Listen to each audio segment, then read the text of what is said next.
contigo eu me sinto bem. Contigo.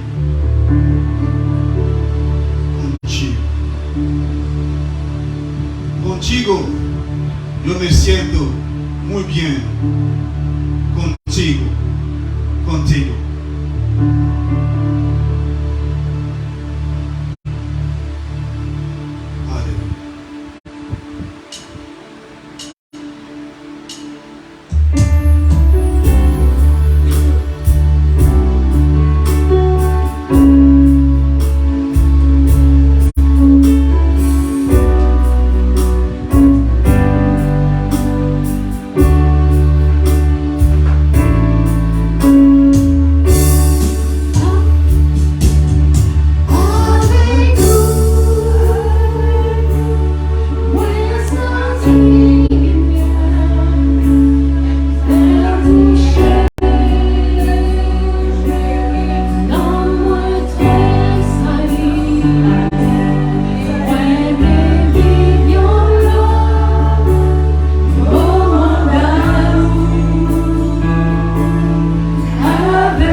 Ce Dieu-là qui est si bon,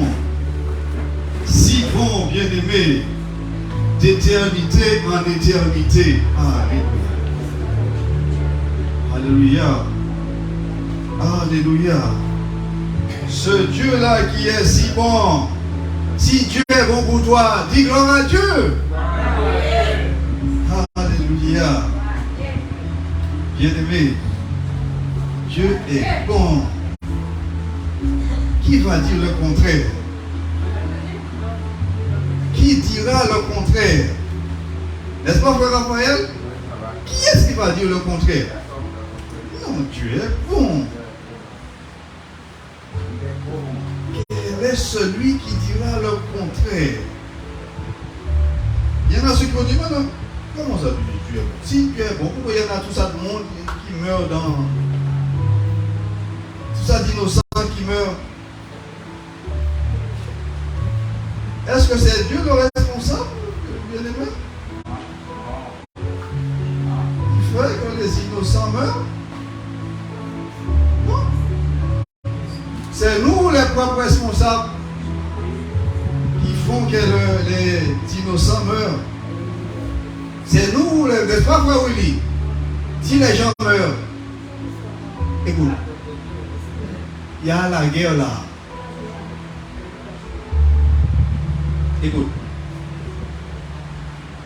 la guerre, avant que cela se transforme en guerre, Dieu a montré et Dieu a parlé dans la bouche de son prophète. Et Dieu a dit, il y en a une dispute de territoire.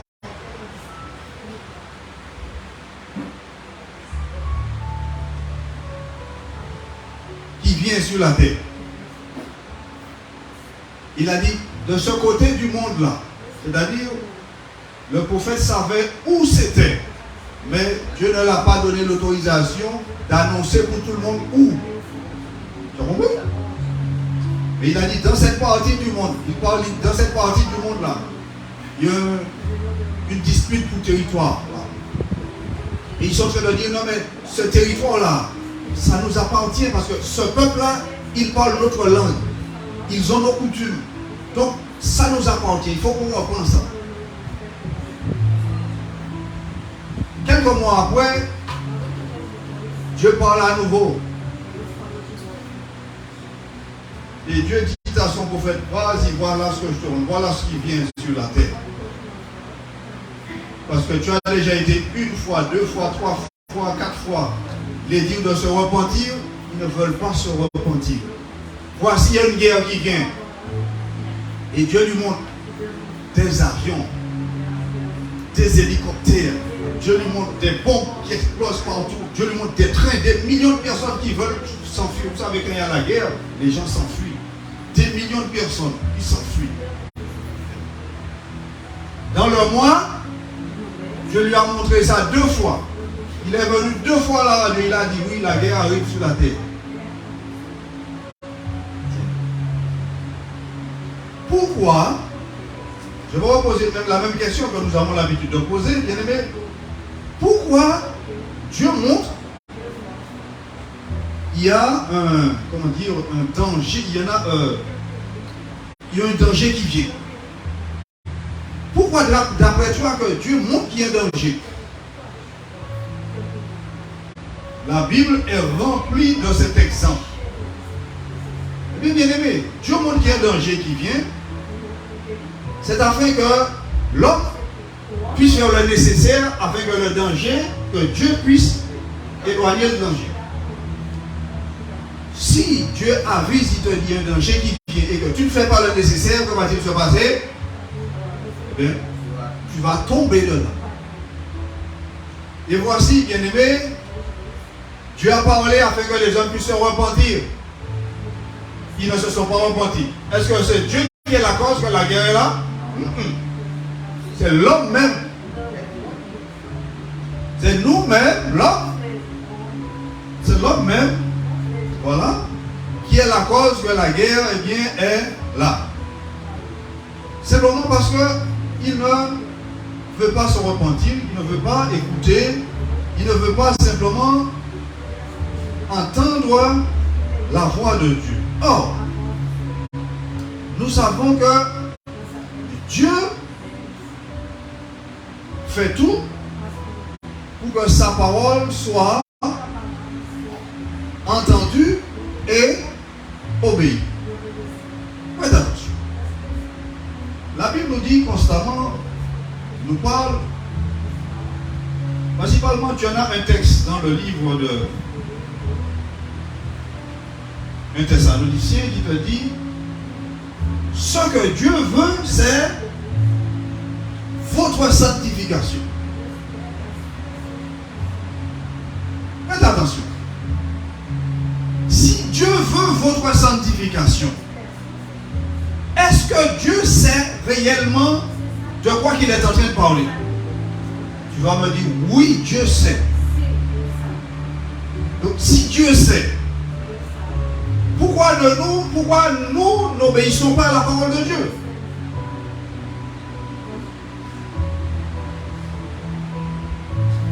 Hein? Dis-moi. Si tu n'obéis pas à la parole de Dieu, est-ce que Dieu est tenu d'écouter tes prières?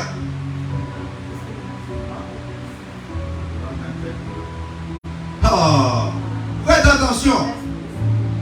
Des millions et des millions de personnes prient sur la terre.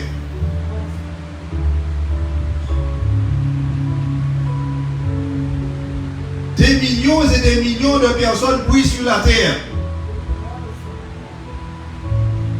Est-ce que Dieu entend tout? Non. Tu vas me dire, mais oui, mais Dieu entend tout, Dieu connaît tout. Il y a une chose que je vais te rappeler. Le prophète Ésaïe dit, c'est votre péché qui met une séparation entre Dieu et vous. C'est votre péché qui l'empêche de vous écouter. Dans d'autres mots, le prophète dit, Dieu lui-même dit alors dans la bouche du prophète que c'est nos péchés, nos fautes qui mettent une barrière entre lui et nous. Et que nous allons prier, et que Dieu n'entend pas. Parce que le péché fait une cloison. Rappelle-toi, bien-aimé, lorsque le péché régnait sur toute la face de la terre, je n'étais pas né, nous n'étions pas là. Le péché était sur toute la face de la terre et que Dieu, dans sa bonté, a voulu faire cesser le péché. Dieu a envoyé Jésus afin que le voile du temple soit déchiré pour nous permettre maintenant de pouvoir nous approcher de Dieu. Quelqu'un a compris? Donc, mon frère, ma soeur, Dieu n'est pas la cause des mal, de tous nos maux. Si nous avons mal à la tête, nous avons mal de ci, mal de ça, Dieu n'est pas le responsable. C'est moi-même le responsable parce que je n'obéis pas à la parole de Dieu. Je n'obéis pas. Je n'obéis pas à la parole de Dieu. Effectivement. Je n'obéis pas. Si j'obéissais, ma vie serait différente vis-à-vis de Dieu. Si j'obéissais, je serais plus proche de Dieu. Quelqu'un comprend ce que la parole de Dieu est en train de dire? Alléluia. Sachez qu'ici, bien aimé, le pasteur ne dit pas ce qu'il veut. D'accord? Mais Dieu va utiliser la bouche du pasteur afin d'enseigner le pasteur et d'enseigner aussi ses enfants, ceux qui ont besoin d'entendre ce que Dieu a dit. Donc, bien aimé, dans la continuité du message qui nous dit que la porte se fermera brusquement. La porte se fermera brusquement. La porte se fermera brusquement. Nous avons terminé avec ce livre la dernière fois, 1 Corinthiens chapitre 15. 1 Corinthiens 15.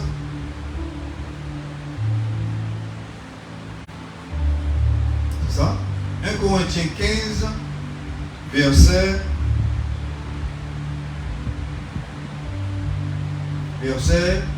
22 à 23. 1 Corinthiens 15, 22 à 23. Il nous dit, et comme tous meurent en Adam, de même aussi tous revivront en Christ. Mais chacun en son rang. Christ comme prémisse, puis ceux qui appartiennent à Christ lors de son avènement. Mais la parole de Dieu, bien-aimé, est en train de nous dire que tout le monde est mort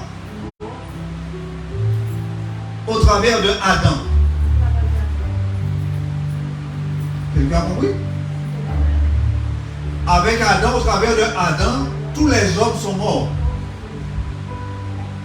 Et maintenant que Jésus est venu, il te dit,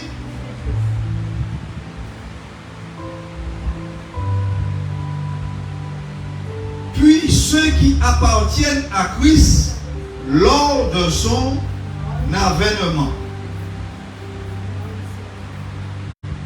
Ceux qui appartiennent à Christ reviendront à la vie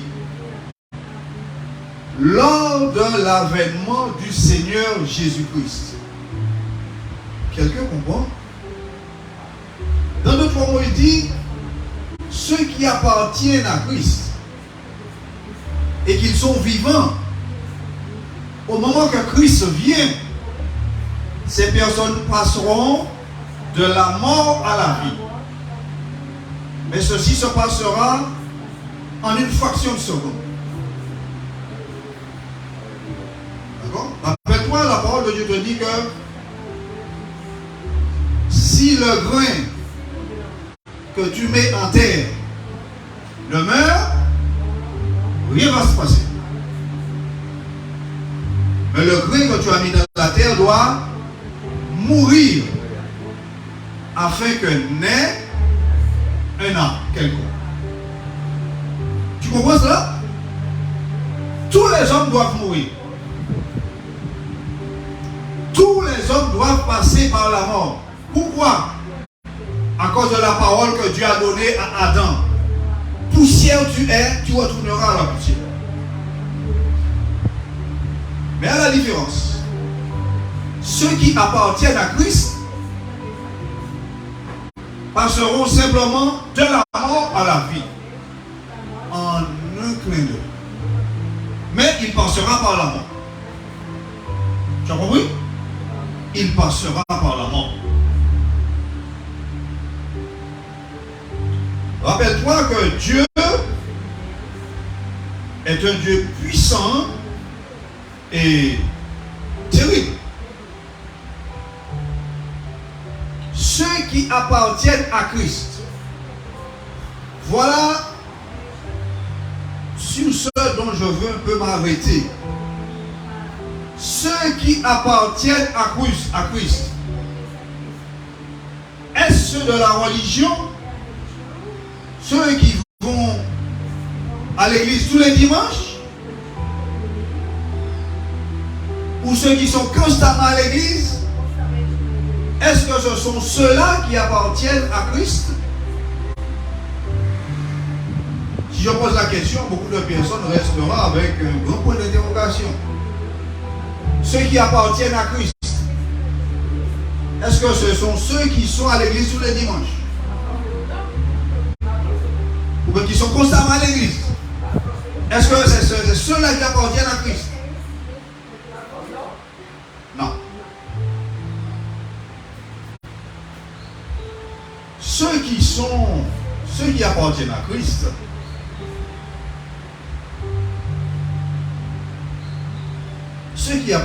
Christ, c'est une naissance spirituelle.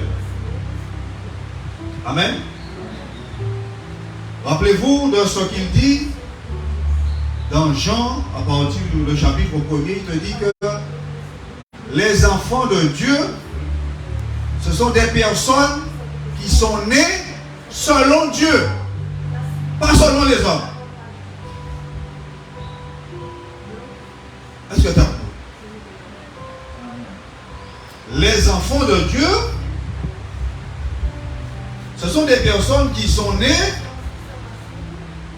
selon Dieu, pas selon les hommes. Passons par le livre de Jean, bien-aimé. Matthieu, Marc, Luc et Jean.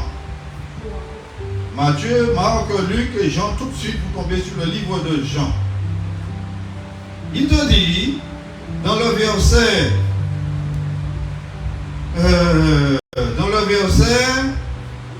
11, l'évangile de Jean, le chapitre 1er, à partir du verset 11, il te dit, elle est venue chez les siens, mais les siens ne l'ont pas reçue. Donc il est en train de parler de Jésus. Jésus est venu chez ses frères, chez les siens, mais les siens ne l'ont pas reçu. Et là il te dit, mais à tous ceux qui l'ont reçu, à ceux qui croient en son nom, elle a donné le pouvoir de devenir enfants de Dieu, lesquels sont nés non du sang, ni de la volonté de la chair, ni de la volonté de l'homme, mais de la volonté de Dieu. Donc il est en train de me dire que les enfants de Dieu ce sont des personnes qui sont nées selon Dieu. Alléluia. Et toi et moi, nous savons très pertinemment que Dieu a mis une condition afin que ses enfants soient nés de nouveau. Pour être né de nouveau, tu dois accepter le Seigneur Jésus, passer par les eaux du baptême. Attention, parce que voici là, bien-aimé, voici là, je veux dire, un grand, comment je veux dire ça, un grand énigme. Un grand énigme. Accepter Jésus et passer par les eaux du baptême. Voici un grand énigme, un grand point d'interrogation.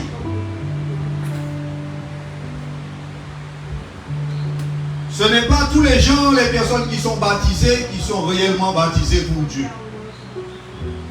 Il y a des millions de personnes baptisées sur la terre. Mais pour Dieu, ils ne sont pas tous baptisés. Et là-dessus, bien-aimé, je vais attirer ton attention en ce que le livre d'Éphésiens, Dieu dit dans le livre d'Éphésiens qu'il y en a un seul baptême. Pourquoi la Bible te dit, pourquoi Dieu dit qu'il y en a un seul baptême? Pourquoi? Ceci ne t'interpelle pas? Il te dit qu'il y en a un seul baptême.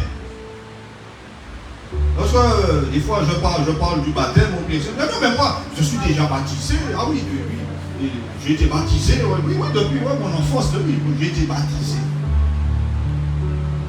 La Bible te dit qu'il y en a un seul baptême.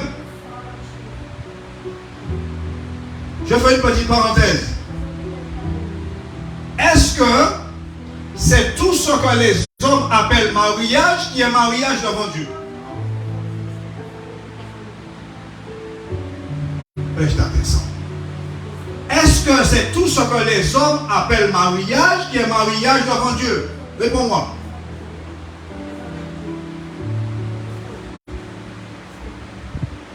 Oui. Donc, ce n'est pas tout ce que les hommes appellent baptême qui est baptême devant Dieu. Oui. Ah oui, mais moi je suis enfant de Dieu. Est-ce que c'est tous ceux qui se disent qu'ils sont enfants de Dieu et qui sont enfants de Dieu réellement devant Dieu? Nous avons été créés par Dieu, oui. Mais rappelle-toi de la parole de Dieu qui te dit, les enfants de Dieu, ce sont des enfants qui sont nés selon Dieu. Donc pour appartenir à Dieu, réellement comment je vais dire ça, la parole m'échappe, pour te réclamer d'être de Dieu, pour te réclamer d'être de Dieu, tu as quelque chose que tu devras faire, que Dieu lui-même, il a établi. Donc, ce n'est pas tout ce que les hommes appellent mariage qui est mariage. D'accord? Ce n'est pas tout ce qui est baptême que les hommes appellent baptême qui est baptême. Parce qu'il te dit qu'il y en a un seul. Amen. Et cela là, je vais attirer l'attention de tout le monde, de tous ceux qui nous écoutent, qui nous regardent. C'est là que je vais attirer ton attention. Si il me dit qu'il y en a un seul qui existe devant Dieu, je devrais m'assurer que celui dont j'ai participé, je devrais m'assurer que c'est celui-là. Est-ce que tu vois le problème? Je devrais m'assurer, oui mais c'est un pasteur, c'est mon pasteur. Je devrais m'assurer, est-ce que c'est tous ceux qui s'appellent pasteurs, qui sont pasteurs devant Dieu? Non. Parce que nous vivons un temps où l'apostasie est là. La tromperie est là. Oui. Est-ce que c'est tout ce qui est marqué jus, qui est du véritable jus? Non! Non! L'apostasie, elle est partout. Tu penses que c'est seulement dans la Bible qu'elle est, dans la parole de Dieu?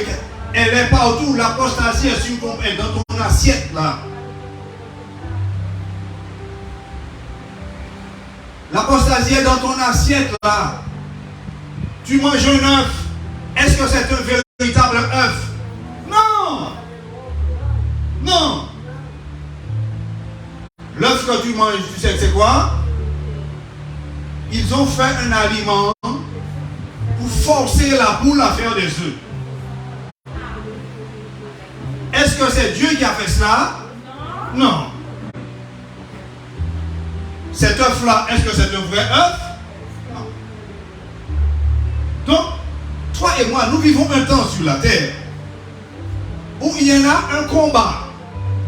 Mais un combat que toi et moi, nous ne pouvons pas imaginer la puissance et la force et la férocité. Un combat pour quoi? Un combat pour ton âme. Dieu qui veut te sauver. Et Satan qui ne veut pas que tu sois sauvé. C'est pourquoi tu vois l'apostasie est partout. Il a mis l'apostasie partout afin de nous tromper. Donc, enfant de Dieu, tu devras être baptisé par un ministre du Seigneur. Un ministre, j'entends comme ministre, un pasteur qui ne s'est pas nommé lui-même pasteur, mais un pasteur que Dieu lui-même aura institué. Faites attention.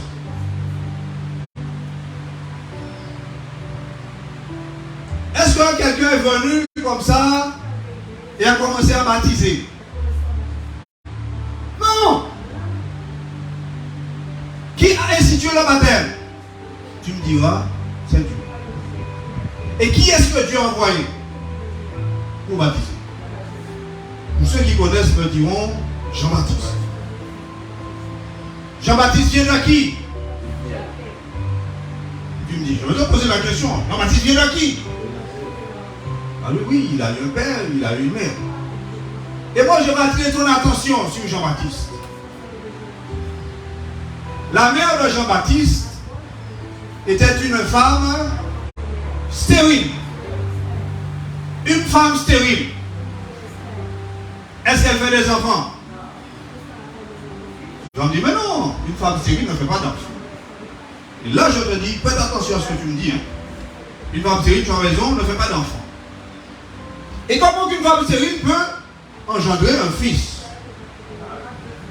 Tu me diras, non, c'est pas possible. Et là, je te dirai, tu as raison. Et là, je te dirai que le père de Jean-Baptiste, sacrificateur de Dieu, prêtre de Dieu, dans l'église de Dieu, marié à sa femme, stérile, ne faisait pas d'enfant. Et Dieu lui est apparu en envoyant un ange au moment où il était dans le temple. Il faisait le service. Dieu envoie un ange qui est apparu comme ça devant lui pour lui donner une merveilleuse réponse dont il priait pour demander un enfant.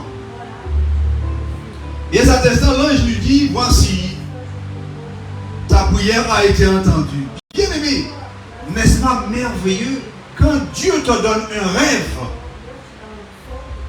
et Dieu te dit dans le rêve, j'ai entendu ta prière. Qu'est-ce que c'est merveilleux ça. Mais le père de Jean-Baptiste, ceci s'est passé en chair et en os devant lui, devant ses yeux. L'ange est venu et l'ange lui a dit, ta prière a été entendue. Voici ta femme Élisabeth sera enceinte. Elle te donnera un fils Et tu lui donneras du nom de Jean. Et puis il a déroulé devant lui, sera grand devant le Seigneur, mais attention. Il ne faudra pas qu'elle mange n'importe quoi. Il ne faudra pas qu'elle boive n'importe quoi. Parce que l'enfant est un enfant qui sera rempli du Saint-Esprit depuis son ventre. Est-ce que tu as compris? Donc tu vois que Jean-Baptiste n'est pas quelqu'un qui est venu comme ça. Jean-Baptiste n'avait pas de raison d'être. Dieu l'a donné, il a fait une raison d'être. Parce que Dieu avait cette mission afin d'établir le baptême. Jean-Baptiste est quelqu'un qui vient du péché sexuel? Non. Son père était dans le péché? Non. Sa mère vivait dans le péché? Non. Depuis le sein de sa mère, il a dit qu'il sera rempli du Saint-Esprit. Donc, dans d'autres mots, il était saint. Et Dieu l'a envoyé pour établir le baptême.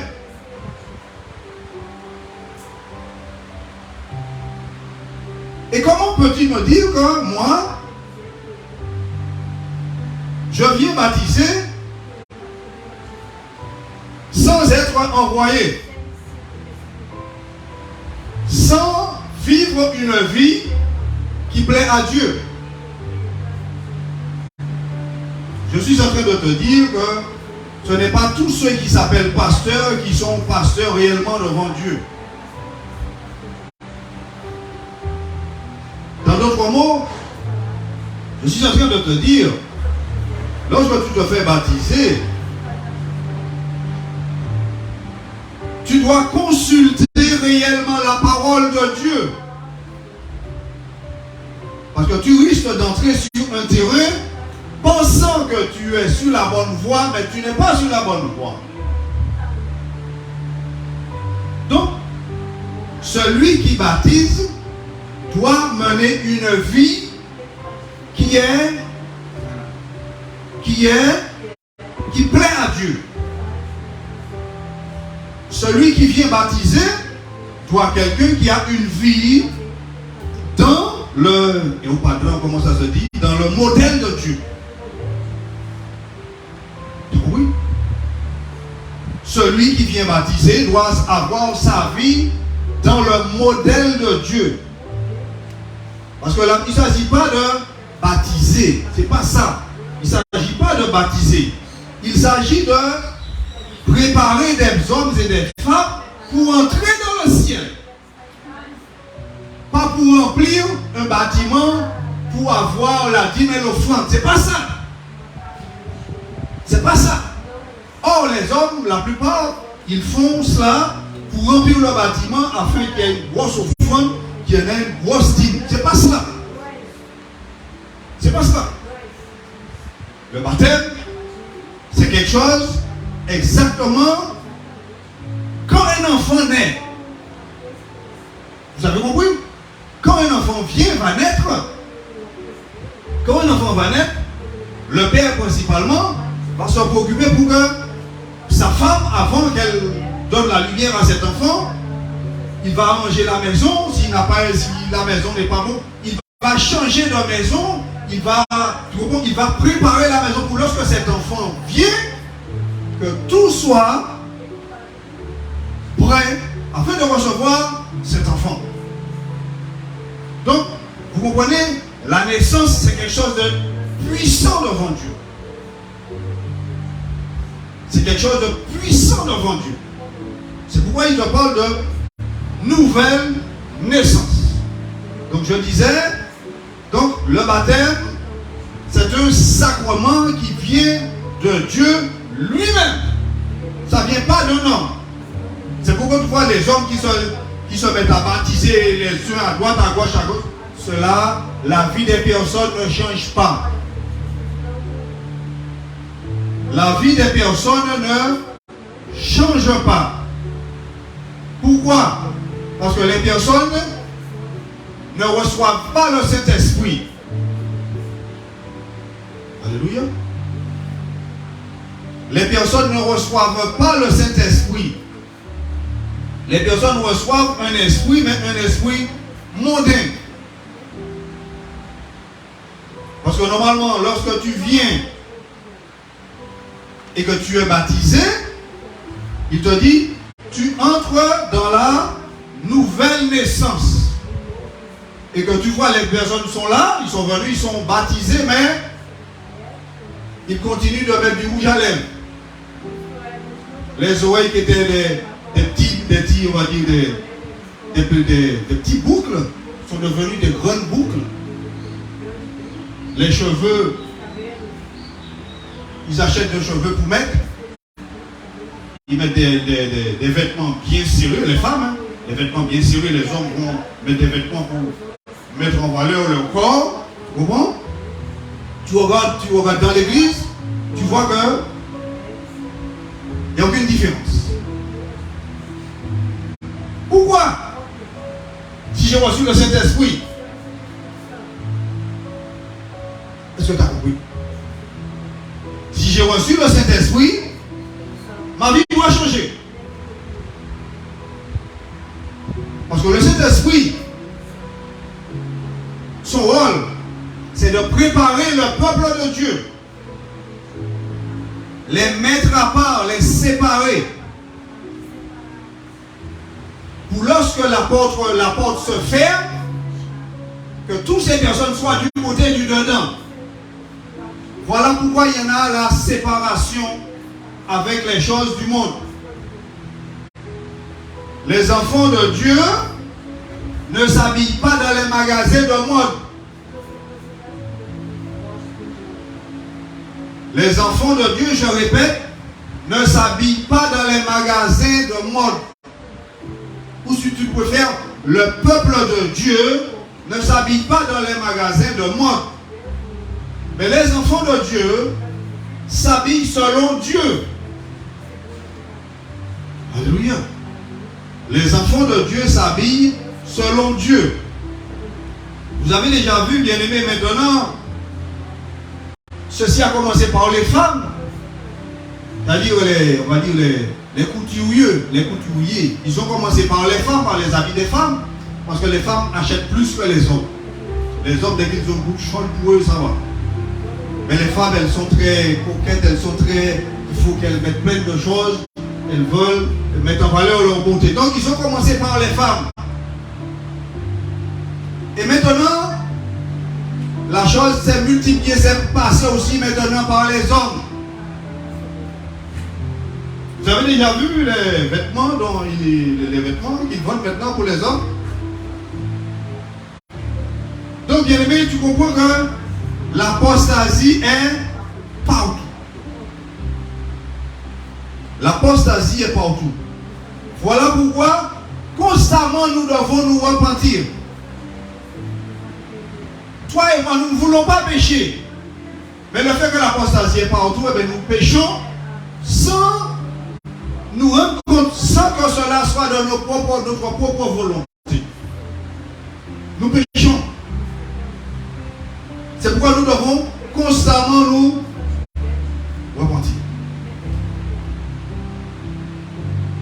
Donc, bien aimé, la parole est bonne. Et oui. La parole du Seigneur est bonne. La parole du Seigneur est bonne. Donc, ceux qui appartiennent, je disais, ceux qui appartiennent à Dieu, ce sont des personnes que le Saint-Esprit sépare. Ceux qui appartiennent à Dieu, ce sont des personnes que le Saint-Esprit sépare et met à côté. Rappelez-vous, bien-aimés, notre écriture principale dans 1 Thessaloniciens, le chapitre 4, du verset 13 au verset 18.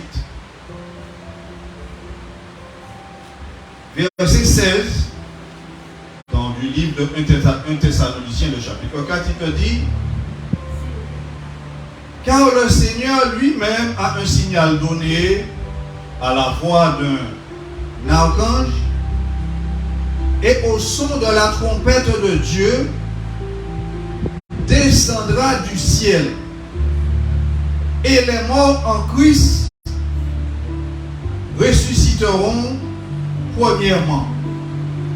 Là, tu comprends, il est en train de te parler de personnes qui sont mortes en Christ. Donc ce sont des personnes qui sont mortes et au moment de leur mort, ils appartenaient à Christ. D'accord? Au moment de leur mort, ils appartenaient à Christ.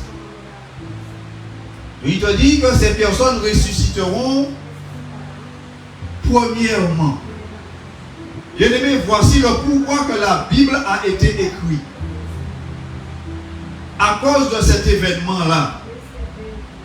Voici pourquoi que Dieu nous a donné sa parole. Pensez pas que Dieu nous a donné sa parole pour être dans une religion, non.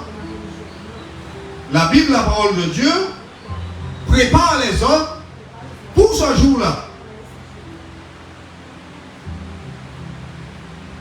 Parce que ceux qui rateront ce jour-là, comme nous disons constamment, ne pourront plus vivre. Livre de Matthieu, chapitre 24. Livre de Matthieu,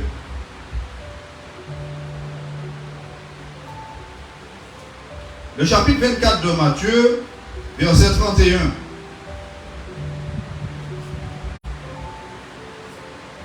Il te dit, il enverra ses anges avec la trompette retentissante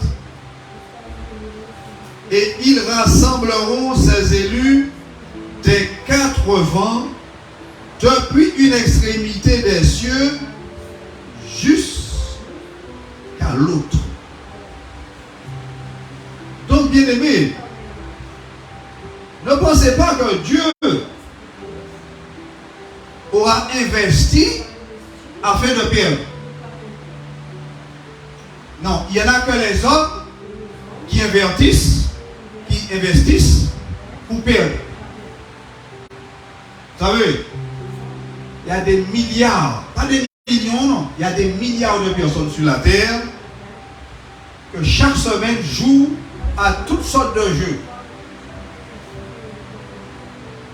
Et il y en a des milliards de personnes qui perdent beaucoup d'argent. Ils investissent pour perdre. Oh, Dieu n'investit pas pour perdre. Est-ce que tu comprends? Si Dieu investit en toi et que tu penses que tu vas faire Dieu perdre ce qu'il investit, toi tu te perdras. Et Dieu lui rira. Il ne perdra rien. Donc, Dieu investit. Alléluia. Dieu a investi et comme toute personne qui investit, il veut recevoir en retour. Matthieu 24, je dis, verset 31, il enverra ses anges avec la trompette retentissante et ils rassembleront ses élus des quatre vents depuis une extrémité jusqu'à l'autre. Rappelez-vous, bien-aimés, comme je vous ai dit de l'autre côté, rappelez-vous ce que je vous ai dit la dernière fois. Ce que tu lis là, ce que nous venons de lire, la façon dont nous comprenons comme un homme, ceci ne se comprend pas comme un homme. Parce que j'ai dit la dernière fois, si Dieu envoyait un ange, les hommes n'auraient même pas eu le temps de le regarder. Parce que seulement sa présence anéantirait les hommes. Pourquoi? À cause de la splendeur de sainteté qui émane d'un ange. À cause de comment dire, de la splendeur, de la sainteté dont un ange, la sainteté de Dieu, puisque l'ange il est au contact de Dieu constamment, donc il émane d'un ange une lumière de sainteté terriblement puissante qui va carrément effacer les hommes de la terre. Donc, il te dit, Dieu il enverra ses anges avec la trompette retentissante. Tu te rappelles de ce que j'ai dit, la trompette retentissante? Les anges du Seigneur sont déjà sur la terre. D'accord? Les anges du Seigneur sont déjà sur la terre. Rappelle-toi, bien-aimé, une chose que je veux te rappeler. Je ne sais pas si tout le monde, Seigneur, est connecté pour comprendre ce que la parole de Dieu est en train de nous dire. Je ne sais pas si tous ici, bien-aimés, nous sommes connectés afin que nous puissions comprendre le temps dont nous sommes en train de vivre sur la terre. Pour toi, c'est quoi Matthieu 24?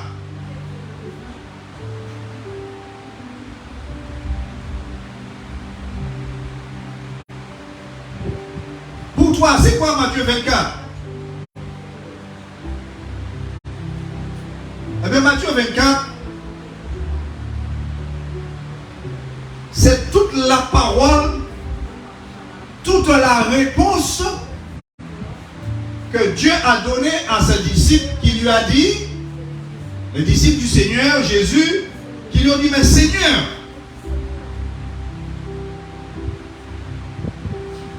quel sera le signe de ton retour et le signe de la fin du monde? N'est-ce pas une bonne réponse, une bonne question, bien-aimé? Seigneur, dis-nous, quand est-ce que cela va arriver? Quel est le signe? Quel sera le signe? Et le Seigneur Jésus a commencé à dérouler pour eux Matthieu 24. Bien-aimés, nous sommes dedans, en plein dedans. Les anges du Seigneur sont en train de parcourir la terre, en train de sonner la trompette.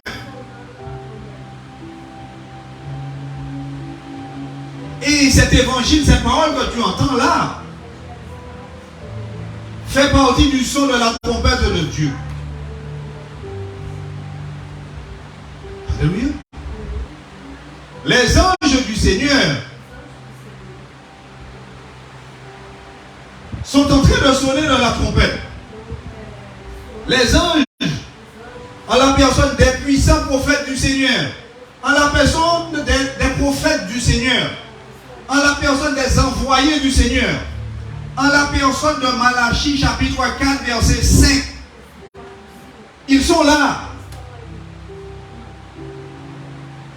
La trompette de Dieu est en train de faire le tour de la terre.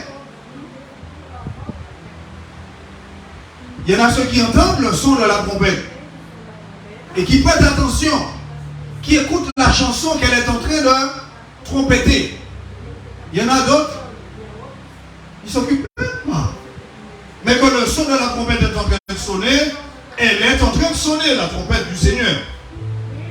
Je vous ai dit l'autre fois, ne pensez pas que Dieu envoie un ange là dans le ciel avec une trompette. C'est pas ça.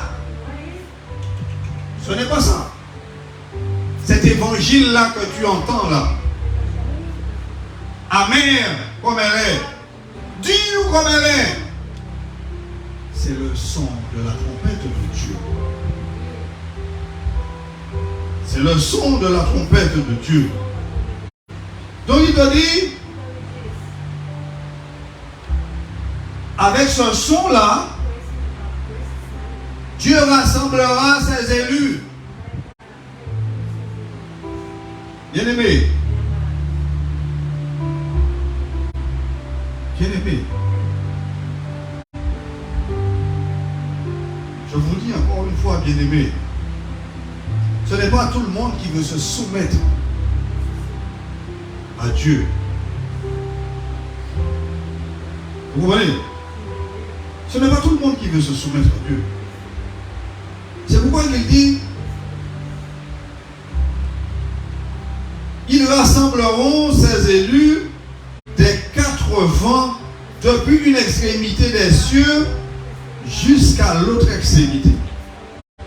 Les élus de Dieu, rappelle-toi de ce que la Bible te dit, de ce que Dieu dit sur ses élus. Il te dit, les élus de Dieu ne se perdront pas. Pourquoi il te dit ça? Tout simplement parce que les élus de Dieu entendront le son de la trompette et comprendront que c'est le son de la trompette. Et Jésus les dit au verset 32, instruisez-vous par une comparaison tirée du figuier. Parce que dès que les branches du figuier deviennent tendres et que les feuilles poussent, vous connaissez que l'été est proche. Et Jésus lui dit de même, lorsque vous verrez ces choses, donc lorsque vous verrez que il y en a un ange là qui est en train de trompeter, instruisez-vous que mon retour est proche. Donc dites-vous que l'ange est là, bien aimé, en train de trompeter sur toute la terre la parole du Seigneur. Et le fait que l'ange est là, nous devons savoir que si l'ange est là, donc l'enlèvement n'est pas loin. La porte n'est pas loin d'être fermée. Dans d'autres mots, bien aimé, dans d'autres mots,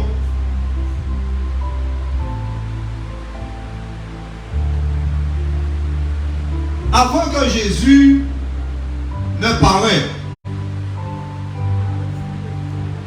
un homme dont la Bible nous révèle dans l'évangile de Luc, un homme appelé Siméon, déjà vieux, et il demandait au Seigneur, Seigneur, j'en ai déjà vécu beaucoup, tu m'as donné beaucoup de jours, je veux partir. Et il demandait au Seigneur, il ne peut plus rester sur la terre.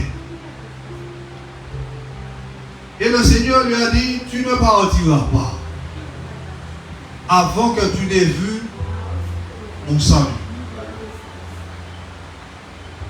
Donc, avec ces paroles, Siméon attendait. Et lorsque Jésus est né, voici le Saint-Esprit vient et parlait, révélé à Siméon que ça y est, le salut de Dieu est là. Le salut de Dieu est là. Et lorsque Marie et Joseph ont emmené Jésus, le petit enfant, au temple pour être présenté, Siméon était là. Et le Saint-Esprit a dit à Siméon, le voici. Le salut de Dieu. Et Siméon a pris l'enfant, il a remercié Dieu. Il a dit, Seigneur, merci. Mes yeux ont vu ton salut. Maintenant, tu peux laisser ton serviteur partir. Bien-aimé,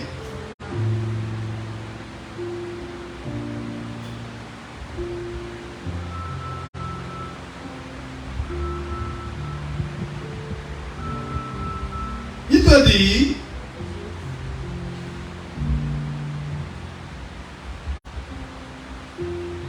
verset 32 de Matthieu chapitre 24. Instruisez-vous par la comparaison tirée du figuier. Dès que les branches du figuier deviennent tendres et que les feuilles poussent, vous connaissez que l'été est proche. Alors Jésus dit, quand vous verrez ces choses s'accomplir, sachez que le Fils de l'homme est à la porte.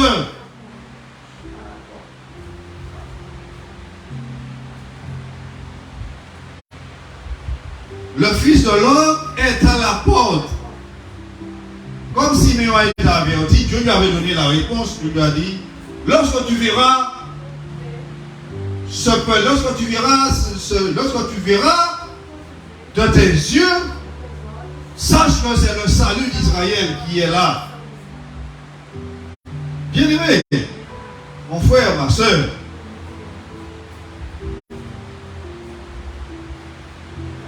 verset 33, non, la fin du verset 32, il te dit, quand tu vois que les feuilles deviennent tendres, les branches deviennent tendres, les feuilles poussent, tu connais que l'été est proche. De d'autres mots, le Seigneur Jésus a dit à ses disciples, lorsque vous allez voir mes anges sur la terre, en train de porter ma parole d'une extrémité de la terre à l'autre extrémité, sache que Jésus-Christ, le Fils de l'homme, est à la porte. Dans d'autres mots, il te dit que s'il est à la porte, cela veut dire quoi? S'il est à la porte, cela veut dire que si Jésus est à la porte, cela veut dire quoi? Si tu veux, oui, dans tout moment. Mais si Jésus est à la porte, c'est pour pouvoir appeler.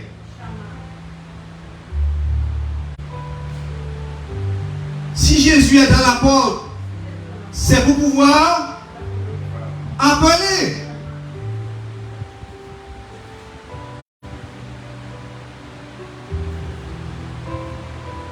De même, lorsque vous verrez cette chose, sachez que le Fils de l'homme est proche, à la porte. Pourquoi pensez-vous que Jésus vient à la porte? Bien aimé. Si Jésus vient à la porte, c'est pour pouvoir appeler des milliers de personnes.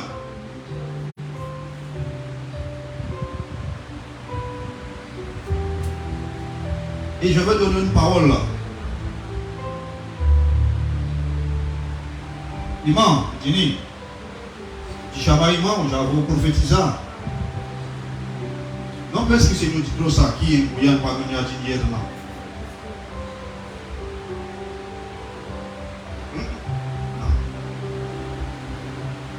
Dieu c'est trop ça qui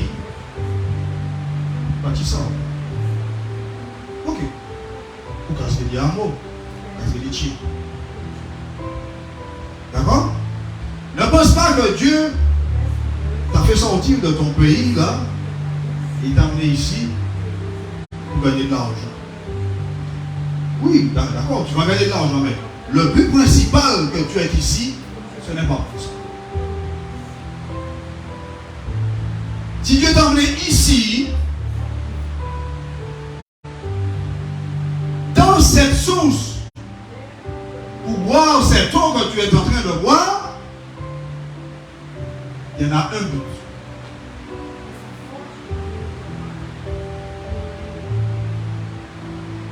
Je peux parler au frère Willy, je peux parler au frère, individuellement à tous ceux qui sont là. À moi-même, si je suis ici, c'est parce que Dieu a un plan. Si je suis ici. Si Dieu n'avait pas de plan, le coronavirus serait déjà parti avec nous tous. Vrai ou faux? Ah ouais? Combien de personnes tu connaissais et qui ne sont plus balayées par le coronavirus? Donc ce n'est pas toi qui allais résister. Nous sommes là parce que Dieu a un plan. Au travers de toi, Dieu veut gagner encore d'autres personnes. Je vais parler pour la sœur Adine, je vais parler pour Cyril aussi. Il n'a pas dormi là. Hein? Si vous êtes là, c'est parce que Dieu a un plan. Et au travers de toi, Dieu veut faire. Il veut gagner tes soeurs, tes frères, tes amis au travers de toi. Alléluia. Donc il dit, lorsque vous allez voir cela, Jésus est à la porte et que Jésus est en train d'appeler. Voilà ce qu'il dit. Au travers de cette trompette qui sonne là, Jésus est en train d'appeler. Parce que pensez-vous que Jésus va rester tout le temps à la porte, bien aimé? Non. Non. Bien aimé, lorsque tu es chez toi et que la nuit commence à venir, et vous savez, les enfants aiment jouer avec d'autres enfants. Quand tu vois une heure déjà, tu te mets à la porte et tu appelles Maurice, Antoine, tu es en train de crier parce que tu sais, il est chez la voisine de notre Maurice. La nuit est déjà là, entrez. Parce que tu vas fermer la porte là, fermer la porte là. Donc avant de fermer la porte là, on va appeler. N'est-ce pas ça? Bien aimé, est-ce que tu comprends ce qu'il est en train de dire? Jésus est à la porte. Beaucoup de personnes, ah oui, Jésus est à la porte. Et puis là comme ça, ils sont là comme ça. Oui, Jésus est à la porte. À la porte, Jésus. Et l'histoire qui est ici. Jésus est à la porte. Ah, mais moi, Jésus est à la porte. Il y a quelque chose à faire. Jésus est à la porte. Il est en train d'appeler. Il est en train d'appeler. Et à quoi il est en train d'appeler? Il est en train d'appeler à la sanctification. Mais bien sûr, Jésus est en train d'appeler à la sanctification. Mais oui, Jésus est en train d'appeler parce que toi et moi, nous devons nous sanctifier. Lorsque je dis, tu vois que la nuit est en train de venir et que tu vas à la porte pour appeler tes enfants avant de fermer la porte, eh bien, c'est pourquoi les enfants puissent entrer, se laver, se doucher, tu comprends? Manger et aller se coucher. Mais voilà, c'est pourquoi Jésus est en train d'appeler. Jésus est en train d'appeler afin que nous puissions entrer pour nous laver, qu'il puisse nous sanctifier, afin qu'il puisse nous préparer, bien aimés, afin que nous puissions entrer dans le repos de Dieu. Et sachez que le repos de Dieu, ce n'est pas ici. Lorsqu'il y en a ceux qui disent, non, aujourd'hui c'est le jour du repos, aujourd'hui c'est le jour du repos. Ah, le repos n'est pas ici. Ici, il n'y a pas moyen de se reposer. Il n'y a pas moyen de se reposer ici, sur la terre. Alléluia. Sur la terre, il n'y a pas moyen de se reposer.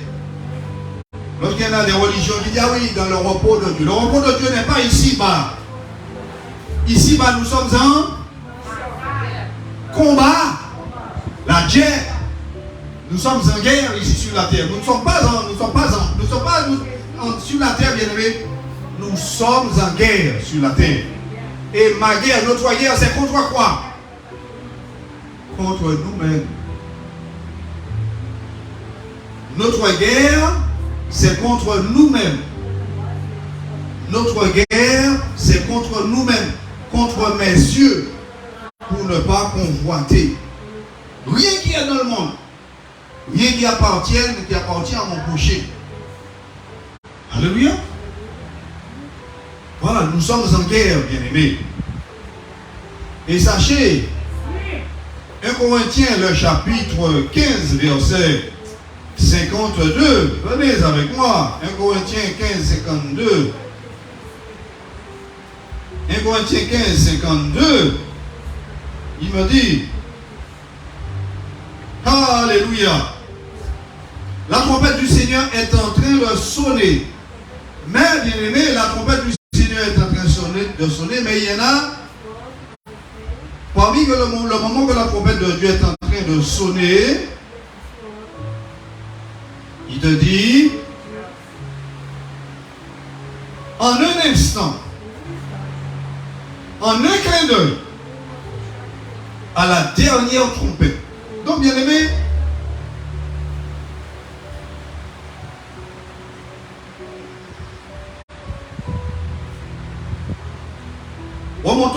verset, avant de, comment dire, de lire le verset 52, prenons au verset, comment je veux te dire ça, voilà, nous allons remonter au verset 50.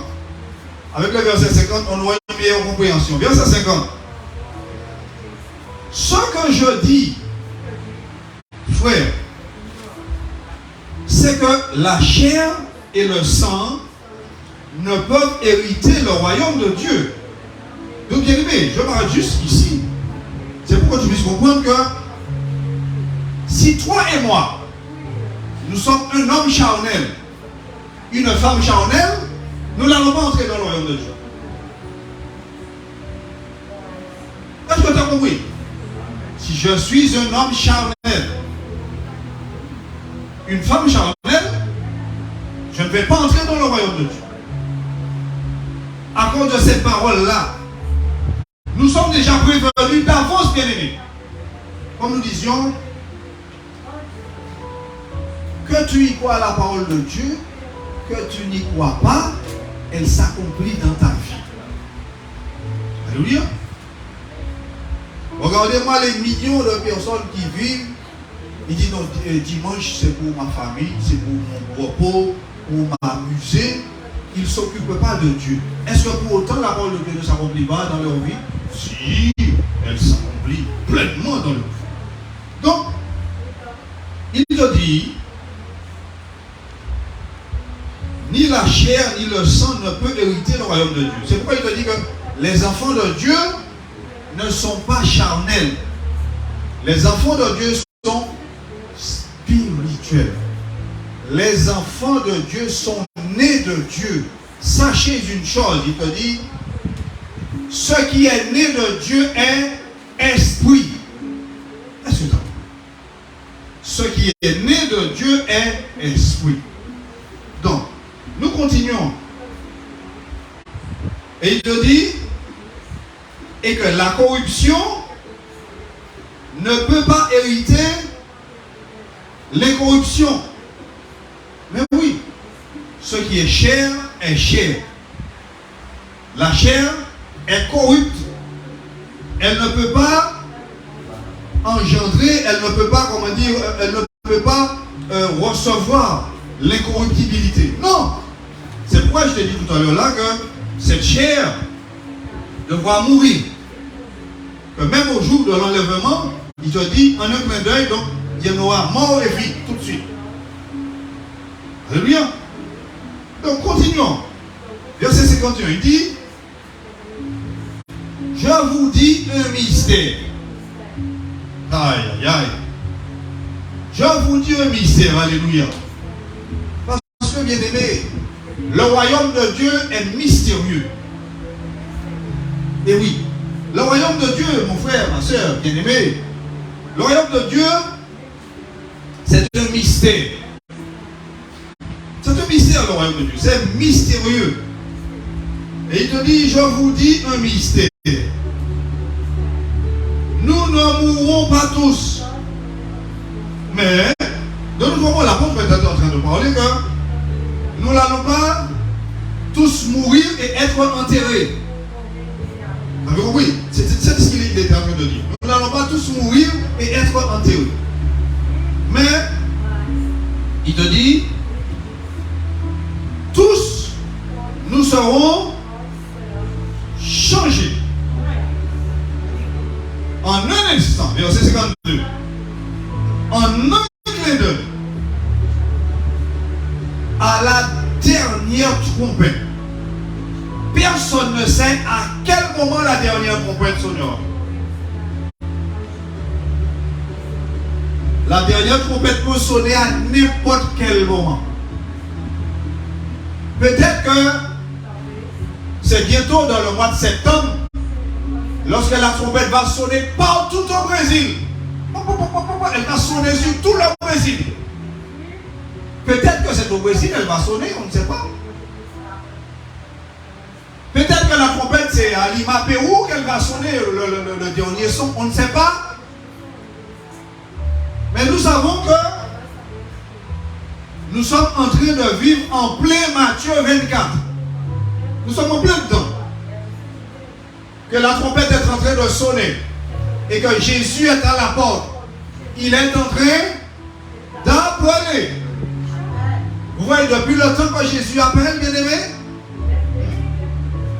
Vous voyez depuis le temps que Jésus appelle?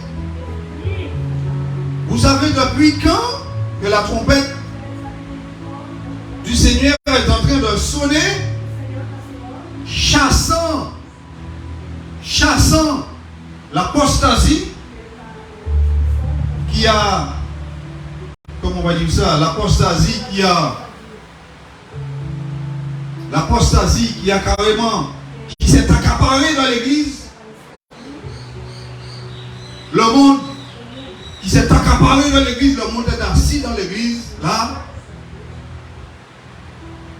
Vous avez compris? Ça fait longtemps. Ça fait déjà 20 ans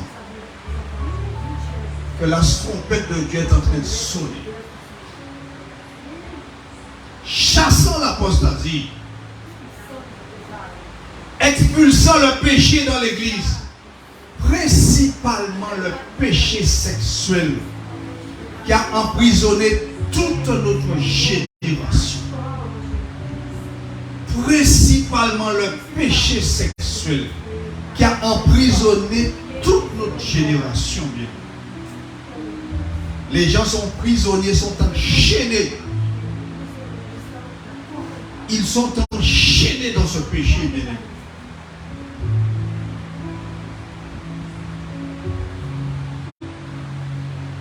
Il te dit au son de la dernière trompette, en un clin d'œil, la trompette sonnera. Et les morts en Christ ressusciteront incorruptibles. Et nous, les vivants, nous serons changés. Et si tu lis le verset 53, il te dit, car il faut que ce corps corruptible revêt l'incorruptibilité et que ce corps mortel puisse revêtir l'immortalité. Est-ce que vous comprenez bien? Or, pour que cela puisse s'accomplir, nous devrons être mis à part. Mais bien sûr,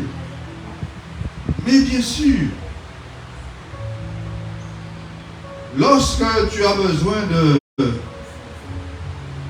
faire comment je dis ça, lorsque tu as besoin de faire un gâteau, c'est à ce moment-là que tu vas attendre que la poule pond l'œuf.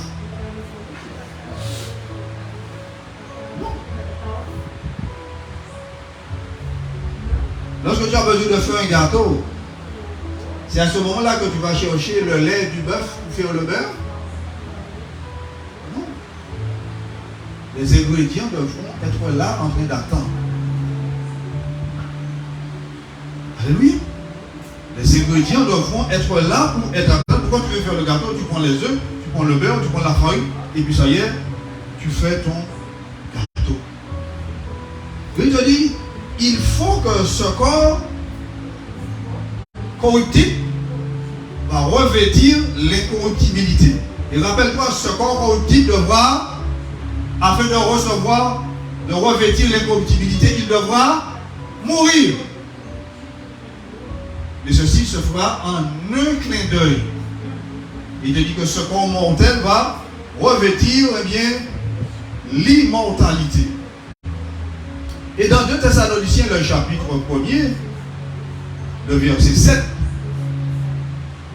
il nous dit, consolez-vous donc les uns les autres avec ces paroles. Donc, Jésus appelle. Toi et moi, nous devons répondre présent. Nous devons répondre présent. et entrer dans l'obéissance parfaite de sa parole sans poser de questions. Parce que rappelle-toi de ce qu'il dit. D'accord?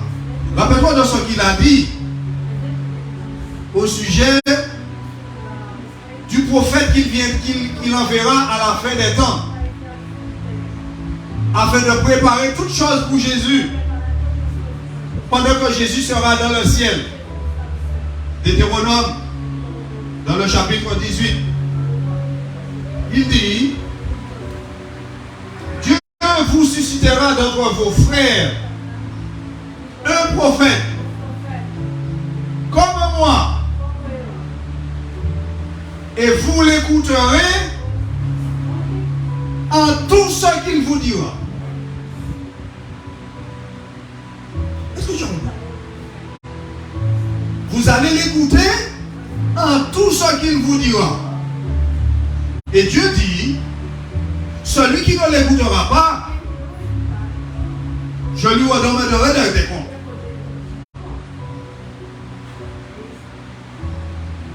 Je lui demanderai des comptes. Comme ce maître de terre très riche qui part en voyage et qui remet ses biens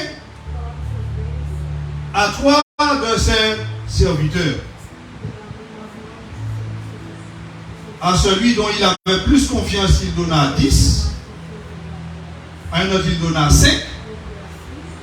Et à un autre, il donna 1. Et il partit. Longtemps après, il revient un jour et une heure que personne ne connaît.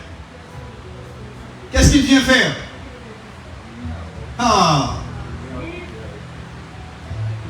Il vient demander des comptes. D'accord? Parce qu'il a investi. Comme il a investi, donc il vient récupérer. Oui, il revient de retour du pays, il vient récupérer. Et c'est de là qu'il appellera chaque personne. Allez, rends-moi compte de votre administration. Celui qui l'avait donné 10 a remis 20. Bon et fidèle serviteur. Celui donc qui l'avait donné 5, allez, rends-moi compte de ton administration et fais-moi confiance. Lorsqu'il vient demander des comptes, il ne vient pas avec le sourire, non. Il est sérieux. Parce que c'est très sérieux. Celui qui avait reçu 5, oh mec, voici, tu m'as donné 5, j'ai gagné 5. Bon et fidèle serviteur. Mais celui qui l'avait donné 1, viens, rends-moi compte de ton administration. Mec, je sais que tu es un homme dur. Tu prends, tu récoltes là où tu n'as pas semé. Tu ramasses où tu n'as pas déposé. Donc j'ai eu peur et j'ai été cacher ton argent dans la terre. Donc voici ton argent, voici ce qui t'appartient. Donc tu m'as donné 1, voici tes affaires.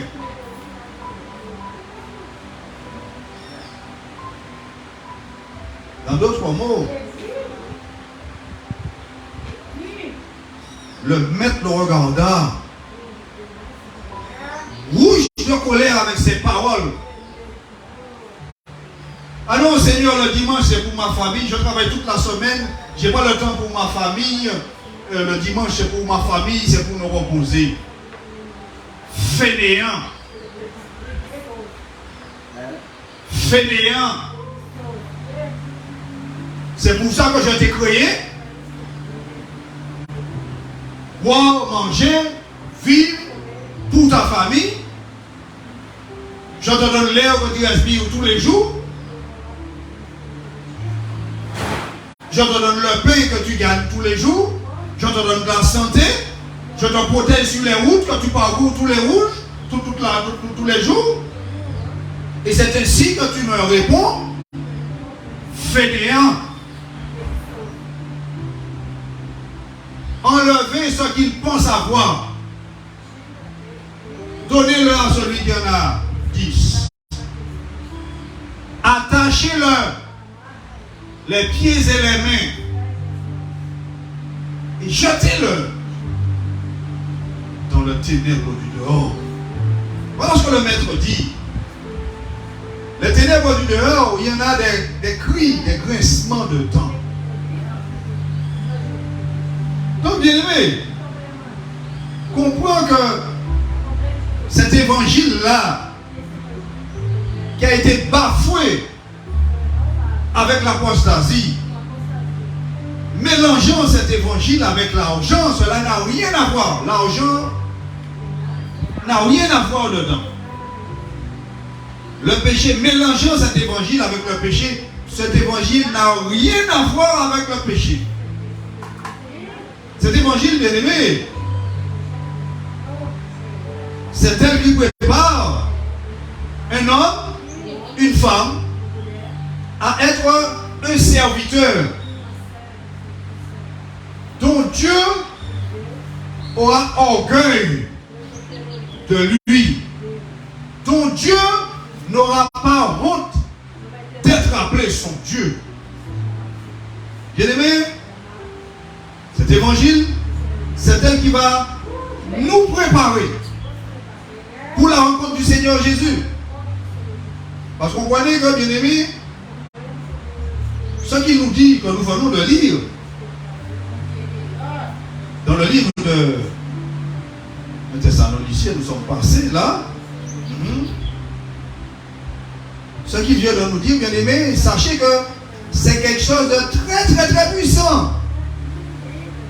Le Seigneur est en train de dire qu'il va enlever des personnes de la terre. Il va les emmener, mais oui, il va les emmener à sa rencontre, bien, dans les airs.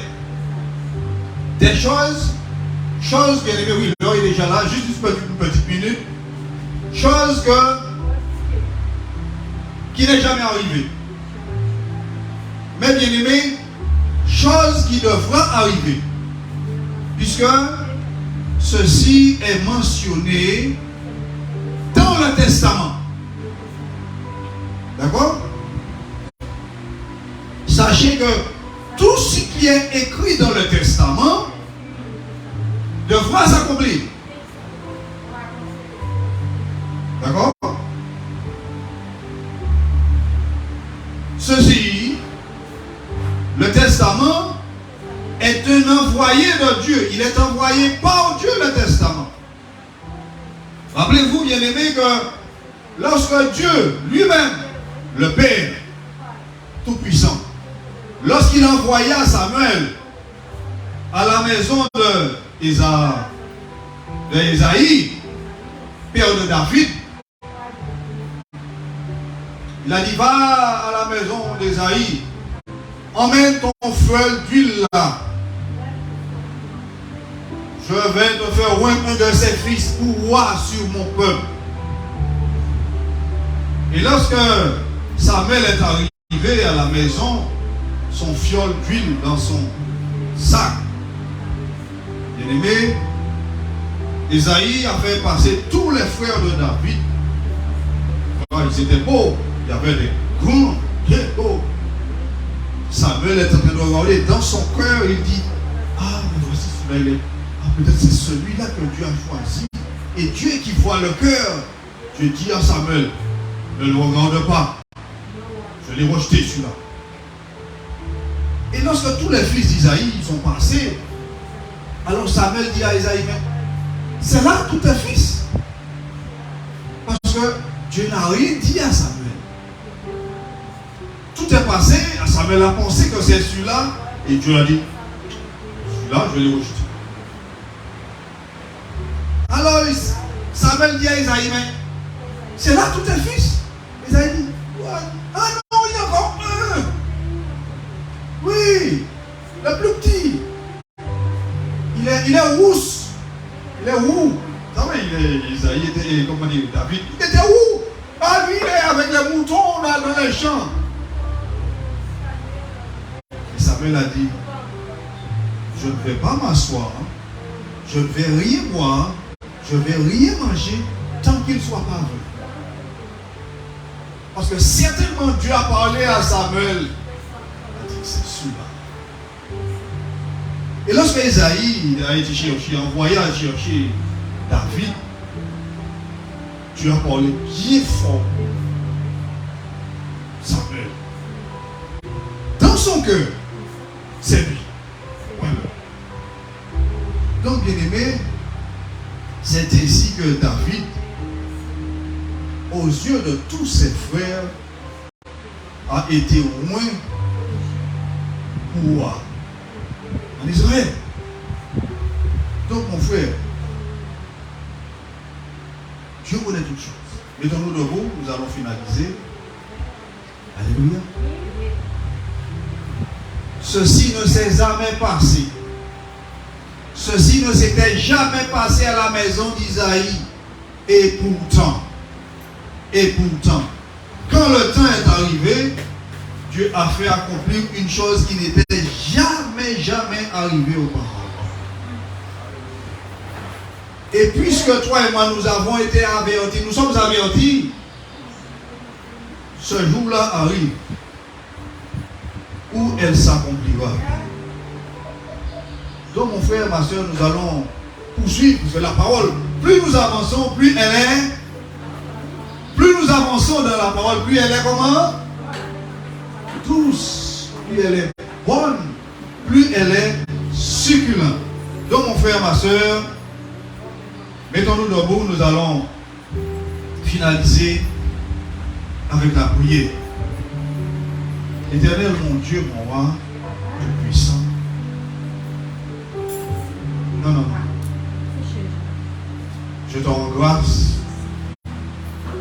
Je te rends gloire. Seigneur, nous te disons merci. Merci, Seigneur, pour ce puissant moment devant ta face. Éternel, nous te donnons tout l'honneur, la louange et la gloire qui t'est due. Nous te donnons toute la puissance, toute l'élévation, Seigneur. Et nous te disons, Seigneur, merci pour la présence de tes enfants qui sont venus et qui ont reçu, Seigneur, le message de ta parole. Nous te rendons grâce parce que, Seigneur, là encore, nous voyons que tu es bon. Tu nous as encore enseigné, Seigneur, ta puissante parole. Merci, Seigneur. Merci. Permets, Seigneur, que ta parole en nous puisse être fructifiée. Donne-nous, Père éternel, de la garder en nous, afin, Seigneur, qu'elle puisse faire ta volonté. Nous te supplions, Seigneur, au nom de Jésus. Seigneur, par la même opportunité, nous venons te présenter, Seigneur, les dîmes et les offrandes, ceux qui ont compris, qui connaissent ta voix, qui entendent lorsque tu parles, et qui ont compris, Seigneur, que tout vient de toi. Que nous sommes à peine des hommes et des femmes de passage qui ont reçu une grâce de pouvoir jouir de tes bienfaits. Et je te prie, dans le nom de Jésus, pour la vie de tout un chacun. Et nous te rendons grâce en te disant merci. Et nous voulons te présenter, Seigneur, le chemin de retour pour tout un chacun. Père, dans le nom de Jésus, garde ceux qui prendront leur véhicule en paix. Amène-les, Seigneur, en paix dans leur demeure. Et quant à ceux qui prendront la route à pied, garde-les en toi. Je te prie dans le nom de Jésus. Seigneur, donne-nous, Seigneur, de garder cette parole. Cette parole qui est ta parole digne d'acceptation, Seigneur. Cette parole qui, lorsqu'elle est dans un homme, elle fait un travail mystérieux pour la gloire de ton nom. Père, nous te bénissons dans le nom du puissant de Jésus. Nous te rendons grâce et nous te disons merci pour ta présence. Au nom de Jésus-Christ, Père, tout ça nous avons prié et pour ta gloire. Amen et